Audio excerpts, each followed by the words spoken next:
이 시간 우리에게 주시는 하나님의 말씀은 구약성경 욥기 19장 4절에서 6절의 말씀입니다. 구약성경 욥기 19장 4절에서 6절입니다.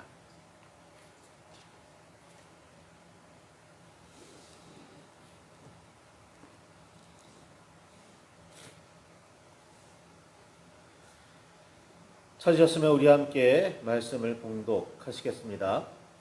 비록 내게 허물이 있다 할지라도 그 허물이 내게만 있느냐? 너희가 참으로 나를 향하여 자만하며 내게 수치스러운 행위가 있다고 증언하려면 하려니와 하나님이 나를 억울하게 하시고 자기 그물로 나를 에워싸신 줄을 알아야 할지니라. 아멘. 주님 우리의 마음을 여시어 말씀을 깨닫게 하옵소서. 아멘.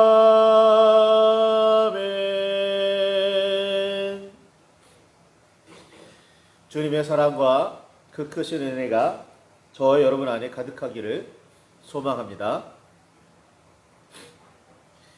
욥이 매우 힘든 일을 겪고 있다는 소식을 듣자 친구들은 먼 길을 마다하지 않고 그들을 찾아왔습니다. 그들은 각각 대만과 수아와 나아마에서 욥을 찾아왔습니다. 그리고 욥을 위로하고자 서로 약속까지 하고는 함께 찾아왔었습니다. 욥을 놀리거나 비웃거나 화를 돋우려는 목적이 아니었습니다.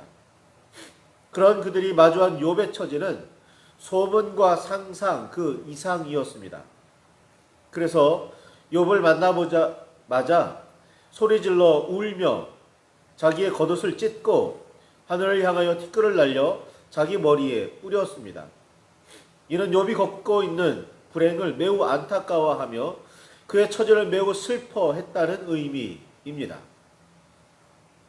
멀건 가깝건 누구나 엄청난 일을 겪는 모습을 곁에서 보면 위로의 말이 쉽게 나오지 않습니다. 그저 아이고 어쩌나 라는 말만 되뇌게 될 뿐입니다. 아무리 스스럼 없는 친구이며 대단한 지식과 지혜를 가지고 있다 해도 그리 유창하거나 미려한 말들보다 이런 말들이 자기도 모르게 입 밖으로 나오게 됩니다. 다른 위로의 말은 거의 떠오르지도 않습니다. 그냥 눈물부터 흐릅니다. 욥이 겪고 있는 심한 고통을 눈으로 본 친구들도 그럴 수밖에 없었습니다. 욥에게 위로의 말 한마디 할 수가 없었습니다. 그렇게 7일을 무력하게 욥 곁에 앉아 있기만 했습니다. 욥을 안타까워하고 슬퍼하며 아무 말 없이 7일을 그저 바라만 보고 있던 친구들은 그동안 무슨 생각을 했을까요? 이후에 이루어지는 욥과의 대화 내용을 살펴보면 그들은 욥이 왜 이처럼 비참한 불행을 당해야만 하는지를 깊이 생각하고 있었음을 알 수가 있습니다. 그래야 욥을 그 엄청난 고통에서 벗어나게 해줄 수 있으리라 그렇게 생각했으리라 여겨집니다. 동방의 의인으로 소문나 있던 욥이었습니다. 욥이나 친구들에게 직접 드러내지는 않으셨지만 하나님도 이를 인정하고 계셨습니다. 그런데 그렇게 의로운 욥에게 갑작스럽게 찾아온 엄청난 불행과 눈뜨고 보기 힘든 고통의 원인을 그들은 매우 알고 싶었습니다. 왜 그런 일이 의인 욥에게 일어났을까? 친구들이 가진 의문이었습니다. 힘들어하고 있는 욥 곁에 묵묵히 앉아 있었던 7일간 친구들은 이 의문을 풀려고 무진 애를 썼습니다. 그리고 결론을 내렸습니다. 온전하고 정직하여 하나님을 경외하며 악에서 떠난 의인 욥의 친구들은 욥이 당한 불행과 고통을 바라보고는 그 이유를 밝히려고 했고 결론을 내렸습니다.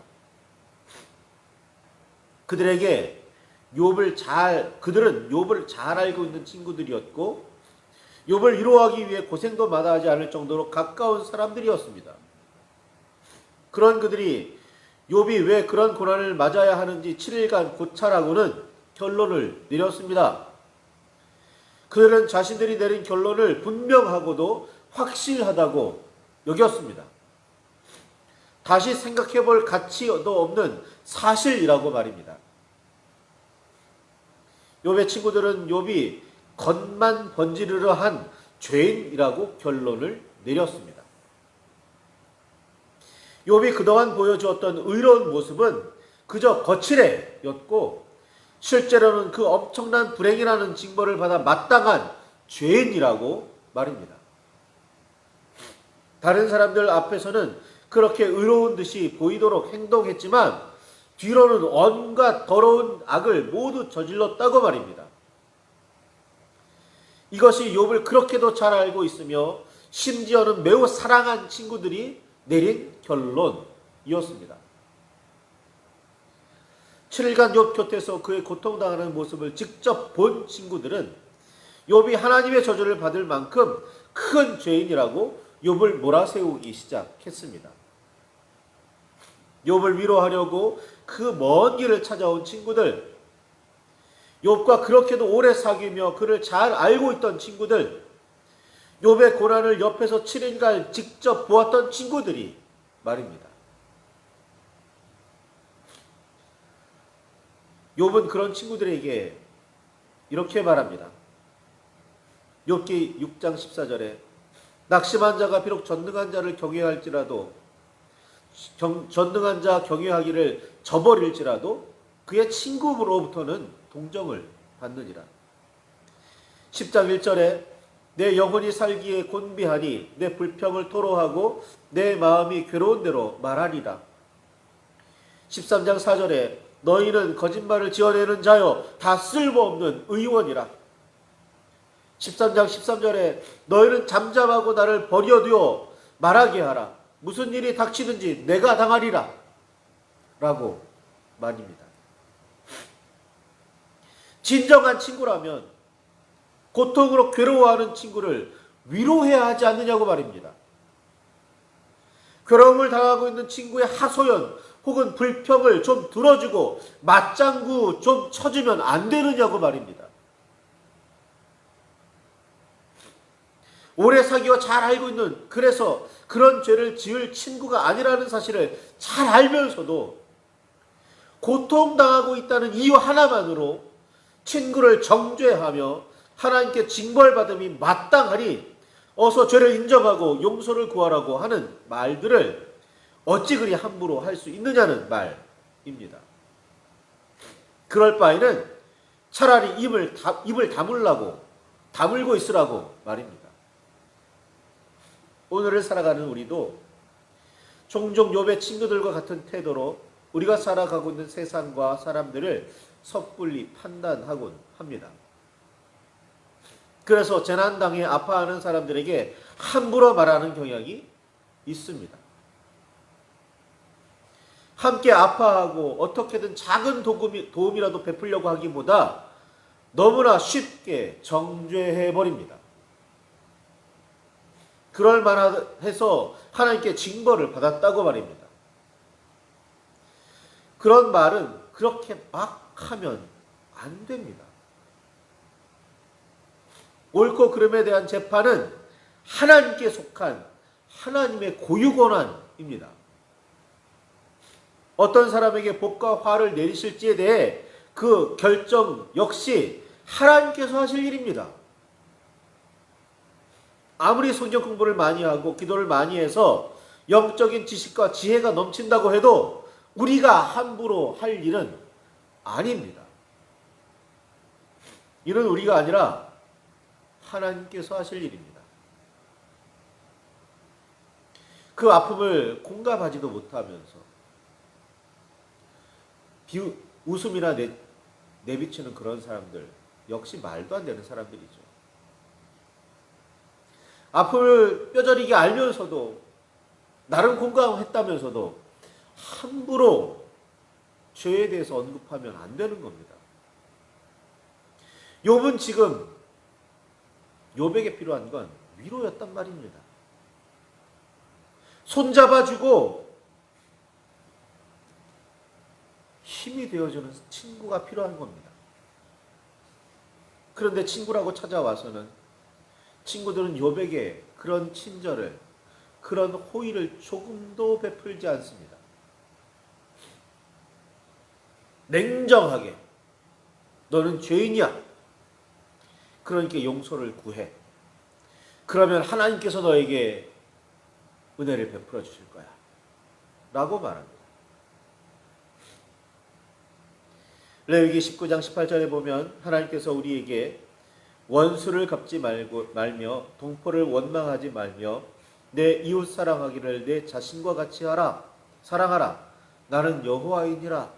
라고 말씀하셨습니다. 예수 그리스도께서는 하나님을 사랑하는 일과 더불어 이 두 가지가 하나님께서 선포하신 온 율법과 선지자들이 그동안 전해온 모든 규범이나 방침들의 핵심이라고 말씀하셨습니다.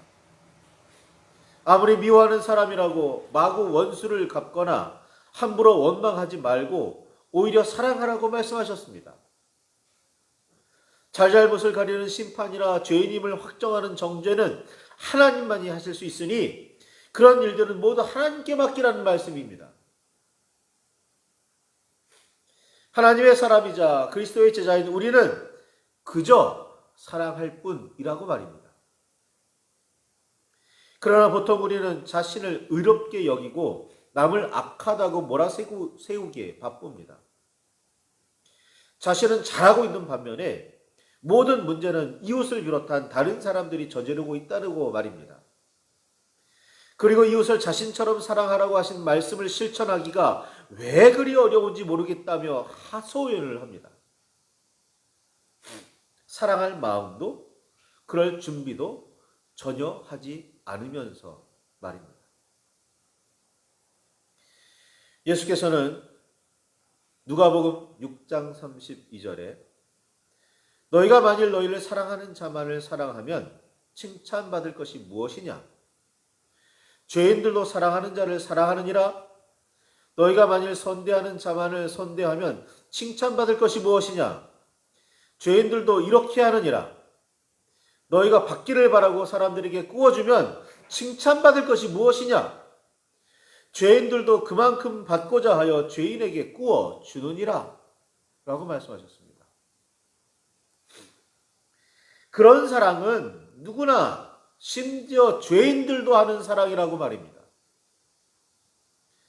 예수님께서는 제자들과 우리 그리스도인들에게 사랑하는 사람들뿐 아니라 미워하는 사람들까지도 사랑하라고 말씀하셨습니다.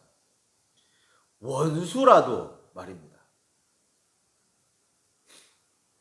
스스로 그리스도인이라면서 이런 사랑을 해보기는 하셨는지요? 용서가 아니라 사랑입니다. 욥의 친구들도 욥을 사랑으로 위로하기보다는 정죄하고 벌받아 마땅한 악을 행했다면 어서 용서를 구하라고 다그쳤습니다. 원수도 아닌 친구에게 말입니다. 욥은 친구들에게 욥기 19장 4절에 있는 대로 비록 내게 허물이 있다 할지라도 그 허물이 내게만 있느냐? 라고 물었습니다.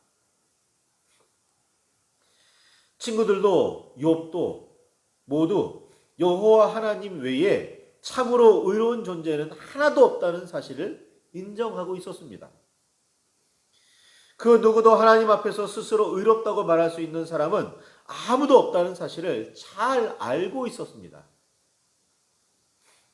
그들은 하나님께서는 선한 사람에게 복을 주시고 악한 사람에게 재앙을 내리신다는 사실도 잘 알고 있었습니다. 그러나 욥은 자신에게 왜 이런 재앙이 임했는지 이해할 수 없었고 친구들은 욥이 너무나 확실한 죄인이기에 재앙을 받았다고 결론을 내렸습니다. 욥은 자신이 이해할 수도 알아낼 수도 없는 하나님의 영역이 있음을 인정하며 하나님께 지혜를 구했지만 친구들은 선조들의 지혜와 자신들이 내린 결론에 따라 한 점 의심 없이 모든 일에 대해 확실하게 알고 있으며 그런 지식에 따라 더는 하나님께 지혜를 구할 필요가 없다고 여겼습니다. 그렇게 욥을 정죄했던 겁니다. 이런 친구들에게 욥은 너희에게는 죄가 없느냐라고 물었습니다. 친구들은 욥을 세우며 세상 모든 사람은 죄가 있다고 말은 했으면서 자신들은 제외한 듯 합니다. 재앙 없이 복을 누리고 있는 자신들은 선한 사람이고 고통만 당하고 있는 욥은 분명히 악한 사람이라고 말입니다. 하나님께서 죄악에 대해 즉각적인 심판과 재앙을 내리시는 경우가 있기는 하지만 그런 일들이 성경에 기록되어 있기도 하지만 하나님께서 죄악에 대해 즉각적인 심판과 재앙을 내리신 일은 별로 많지 않습니다. 대부분 회개할 기회를 주시려고 심판과 재앙을 미루시곤 합니다.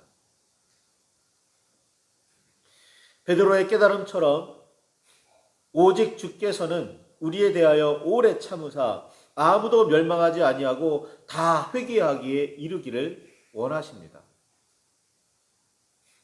재앙을 내리시는 목적도 멸망보다는 그를 통해 죄를 깨닫고 회개에 이르기를 원하십니다.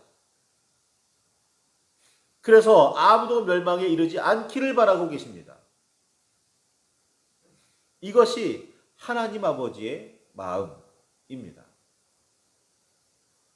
그러나 우리는 요나처럼 원수는 어떻게든 멸망해야 하고 악한 사람은 무슨 일이 있어도 징벌을 받아야 한다고 생각하곤 합니다. 그런 마음을 감추지를 않지요. 이런 마음가짐으로는 하나님의 뜻을 온전히 깨닫기도 힘듭니다. 어느 정도 영적인 지혜와 능력을 지니고 있다고 해도 교만으로 이어질 가능성이 너무나 큽니다. 욥은 친구들에게 허물이 있다면 자신에게만 있지 않고 모든 사람, 특히 친구인 너희들에게도 있다고 말하면서 욥기 19장 4절, 3절, 5절에서 6절에 너희가 참으로 나를 향하여 자만하며 내게 수치스러운 행위가 있다고 하려니와 하나님이 나를 억울하게 하시고 자기 그물로 나를 에워싸신 줄을 알아야 할지니라 라고 말합니다. 자신에게 일어난 일들은 모두 하나님께서 베푸셨으니 하나님의 뜻을 분명하게 알아야 한다고 말입니다. 하나님께서는 욥을 통해 사탄의 생각이 잘못되었음을 증명되기를 바라셨습니다. 욥이 이런 일들을 견디고 의를 끝까지 지킬 만한 인물이 아니었다면 사탄을 돌이키시려는 하나님의 계획을 이루기 위한 일꾼으로 애초부터 쓰이지 못했습니다. 욥은 그럴 만큼 하나님의 신뢰를 받는 인물이었습니다. 욥 자신은 몰랐을지 모르지만 세상 사람은 그 누구도 생각조차 하지 못했을지 모르지만 말입니다. 그러나 욥은 인간으로서의 연약함을 가지고 있었기에 고통 속에서 불퉁거릴 수밖에 없었습니다. 친구들은 하나님의 지식과 비교하면 하찮은 자신의 지식으로 욥을 판단하기에만 바빴습니다. 하나님 앞에 우리는 모두 죄인입니다. 누구도 의롭다고 스스로 주장할 수는 없습니다. 그렇게 주장한다고 하나님께서 인정하실까요? 그건 다른 문제지요. 우리는 모두 하나님 앞에서 같은 입장입니다. 죄인이라는 입장 말이죠. 그러니 서로를 위로할 줄 알아야 합니다. 나아가 사랑해야 합니다. 기왕이면 성령의 인도를 받아 그리스도를 통해 하나님께 모두 나아가야 합니다. 이것이 참된 사랑이며 우정입니다. 그런데 정죄하고 비난하기만 바쁘다고요? 그게 하나님의 사람들일까요? 함부로 아무 말이나 내뱉기에 바쁘다고요? 그게 그리스도의 제자일까요? 말씀을 붙들고 깊이 묵상하시며 나아가시길 바랍니다. 나는 과연 하나님의 사람일까? 나는 과연 그리스도의 제자일까? 하나님께서 이런저런 명령을 내리셨고 예수님께서도 이것 해야 한다 저것 해야 한다 말씀하셨지만 그 핵심은 사랑이 있다고 말씀하셨습니다. 너희가 하나님을 사랑하느냐? 너희가 이웃을 사랑하느냐? 하나님도 사랑하지 않고 이웃도 사랑하지 않는다면 너희는 하나님의 백성 아니라는 거예요. 그리스도인 아니라는 겁니다. 그들의 고통을 마땅히 당해도 된다고 내버려 두는 순간 사랑도 아니고 그리스도인도 아니라는 겁니다. 어떻게 생각하십니까? 말씀을 붙들고 깊이 묵상하시기 바랍니다. 나는 참 하나님의 사랑으로 살고 있는지 말입니다. 나는 참 그리스도의 제자로 살고 있는지 말입니다. 그렇게 아파하는 사람들을 위로하고 격려하며 힘이 되어지고 있는지 말입니다.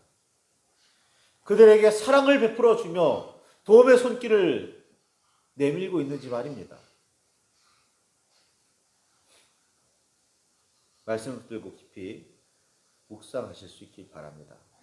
그리고 참된 하나님의 사랑으로 거듭나실 수 있기를 바랍니다. 기도하시겠습니다.